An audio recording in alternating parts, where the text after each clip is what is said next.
LG কোম্পানির একটা refrigerator আমরা পেয়েছি। সেখানে একটা ফল্ট আছে।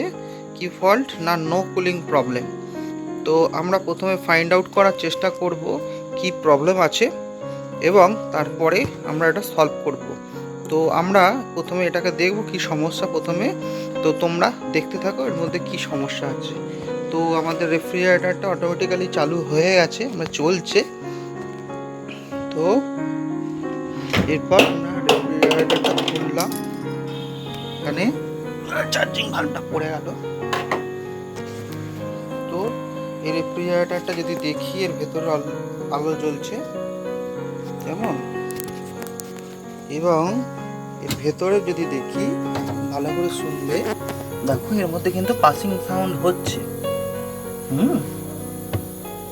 পাসিং সাউন্ড হচ্ছে।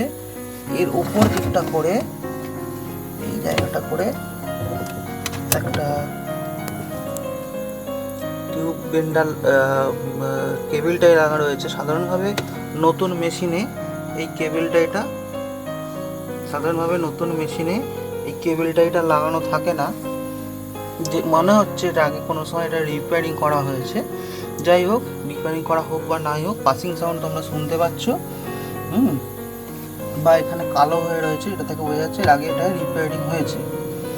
তো এরপর আমরা এটাকে কি করব, আবার দেখব কি প্রবলেম, সাউন্ড কি সমস্যা, এবং তারপর এটা প্রবলেম সলভ করব।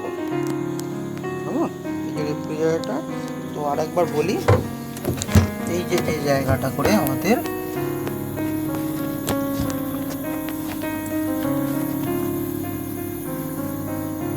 কুলিং কয়েল রয়েছে বা ইভাপোরেটর রয়েছে। এই জায়গায় আমরা হাত দিয়ে দেখছি, এখানে কোনো ঠান্ডা দেখতে পাচ্ছি না। কেমন। তো এবার আমরা চলে যাব পিছন দিকে। এটা বন্ধ করে দিলাম। বন্ধ করে দিয়ে আমরা এর পিছন দিকে চলে যাব। দেখতে পাচ্ছ পিছন দিকে চলে এসেছি। পিছন থেকে কি কন্ডিশন না, এখানে আমরা যদি দেখি তাহলে এই রেফ্রিজারেটরটা দেখতে পাচ্ছ আমরা চালু করেছি, চলছে, এবং কম্প্রেসারও চলছে। কেমন সাউন্ড শুনতে পারো, চলছে। কিন্তু আমরা যদি দেখি ভালো করে তাহলে ডিসচার্জ লাইন একটু গরম নেই। কেমন, এবং সাকশন লাইন দেখো, সাকশন লাইনে কোনো ঠান্ডা নেই। কিন্তু কম্প্রেসার চলছে, পাসিং সাউন্ড হচ্ছে। কম্প্রেসার চলছে এবং পাসিং সাউন্ড হচ্ছে। এবার আমরা এটা স্টেপ বাই স্টেপ চেক করব এবং রিপেয়ার করার চেষ্টা করব যদি কিছু সমস্যা থাকে তার জন্য। ওকে, তো দেখতে থাকো শীর্ষা প্রোডাকশানে নতুন একটা ভিডিও, যে সিঙ্গেল ডোর রেফ্রিজারেটরের নো কুলিং প্রবলেম। তোমরা দেখো রেফ্রিজারেটরটি অলরেডি আমরা রিপেয়ারিংয়ের প্রসেসের মধ্যে আছি। এখানে দেখতে পাচ্ছ যে রেফ্রিজারেটরটার ভেতরের অংশ, ভেতরে দেখা যাচ্ছে ইভাপোরেটর বা কুলিং কয়েল রয়েছে।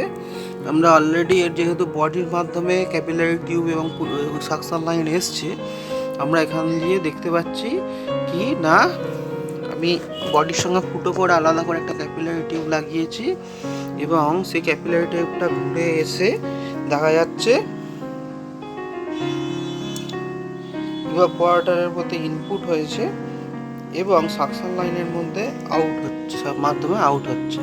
এবং পেছন দিকে যদি আমরা যাই, দেখবে পেছন দিকে আমাদের কি করা রয়েছে না, পেছন দিকে ক্যাপিলারি টিউবটা বেরিয়েছে এবং ক্যাপিলারি টিউবটা অবশেষে ঘুরে কোথায় যাচ্ছে, আমাদের ড্রায়ারের মধ্যে যাচ্ছে। কেমন, ড্রায়ারের মধ্যে যাচ্ছে। ড্রায়ারের ওপর একটা সেলফ ভ্যাকুয়াম পোর্ট বা 2 স্টেজ ভ্যাকুয়াম পোর্ট এবং কানেক্টিং পয়েন্ট, যদিও এগুলো কোম্পানি মেড জয়েনিং করা রয়েছে। এবং তার সঙ্গে সঙ্গে আমাদের কি রয়েছে, তার সঙ্গে সঙ্গে দেখো চার্জিং পোর্টও তৈরি করে ফেলেছি অলরেডি, চার্জিং পোর্ট। এবং চার্জিং পোর্টের সঙ্গে আমরা কি করেছি, হ্যান্ড সেটিং ভালভ এবং ম্যানিফোল্ড গেজের মাধ্যমে আমরা কি করেছি, একটা সিলিন্ডার, গ্যাসের সিলিন্ডার লাগিয়ে রেখে দিয়েছি এবং সিলিন্ডারের মাধ্যমে ফুল প্রেশার দিয়ে রেখেছি। কারণ হচ্ছে কি, যদি লিক হয় তাহলে এই প্রেশারটা ড্রপ করে যাবে। কেমন? তো এবার আমরা একবার ফাইনালি সাবান ফেনার মাধ্যমে লিকটা টেস্টিং করে নেবো। আপাতত কোনো লিক খুঁজে পাওয়া যায়নি, তাহলেও আমরা টেস্ট করে নেবো। দেখো, এর যে ইনপুট রয়েছে এখানে ক্যাপিলারি টিউবের জয়েনিং, যেখানে আমি সাবান ফেনা দিয়েছি। সাবান ফেনা দিয়ে দেখছি যে কোনো জায়গায় লিক করছে কিনা। দেখো, কোনো জায়গাতে কিন্তু সাবান দেওয়ার পরেও কোনো জায়গা থেকে আপাতত কোনো বুজগুড়ি বেরোনোর সিন নেই। যদি কোনো সময় মনে হয় যে না সম্ভাবনা আছে, তাহলে আর একটু সাবান ফেনা আমরা দিতে পারবো। কেমন? ঠিক একইভাবে এই জয়েন্টটা দেখো, এই জয়েন্টের মধ্যেও আমরা সাবান ফেনা দিয়েছি। কোনো জায়গা থেকে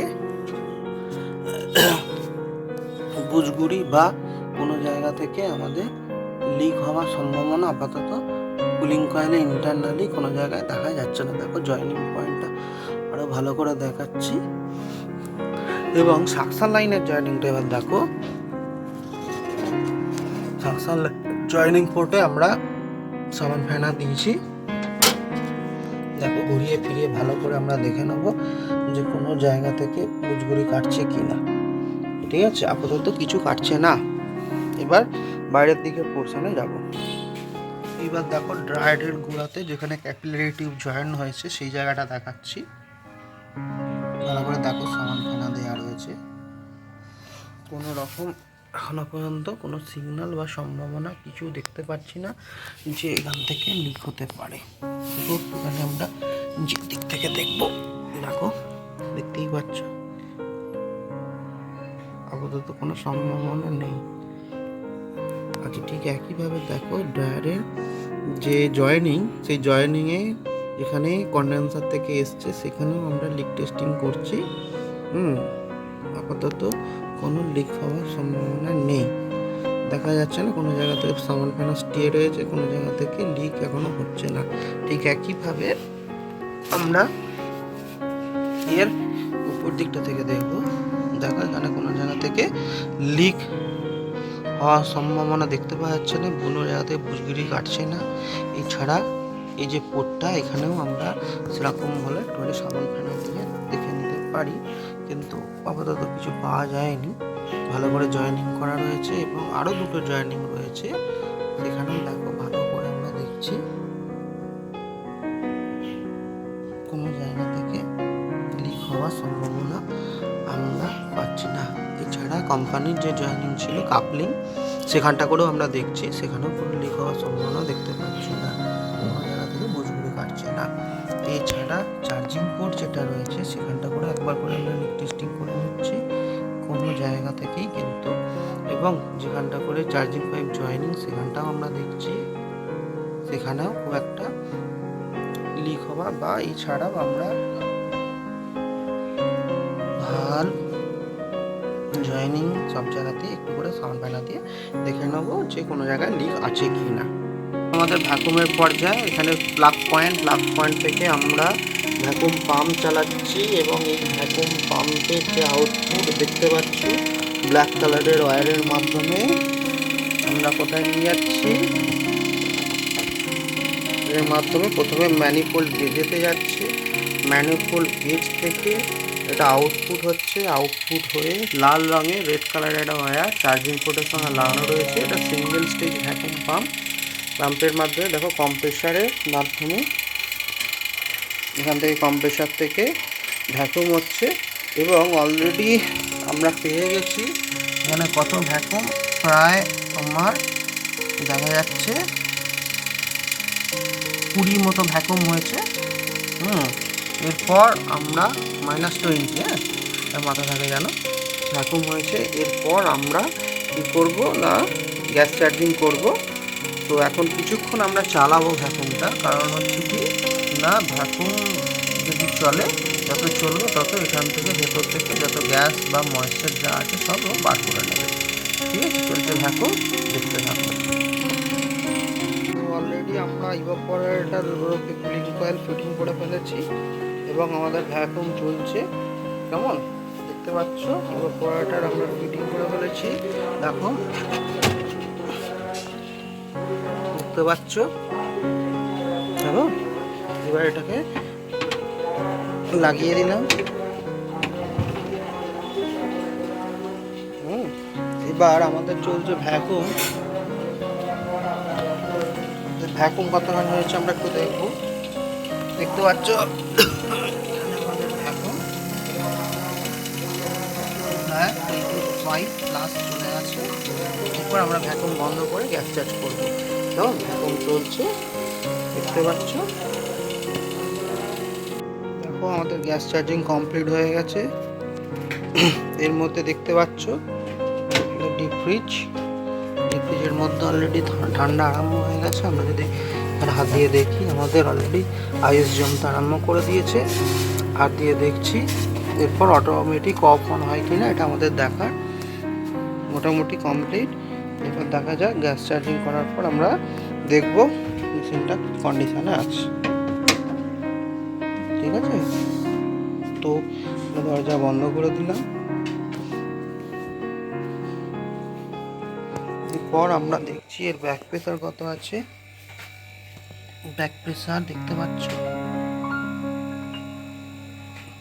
একটু গেজটা প্রবলেম আছে, একটু এগিয়ে ছিল। তো এখন ব্যাক প্রেসার মোটামুটি 8 ফাটায় আছে।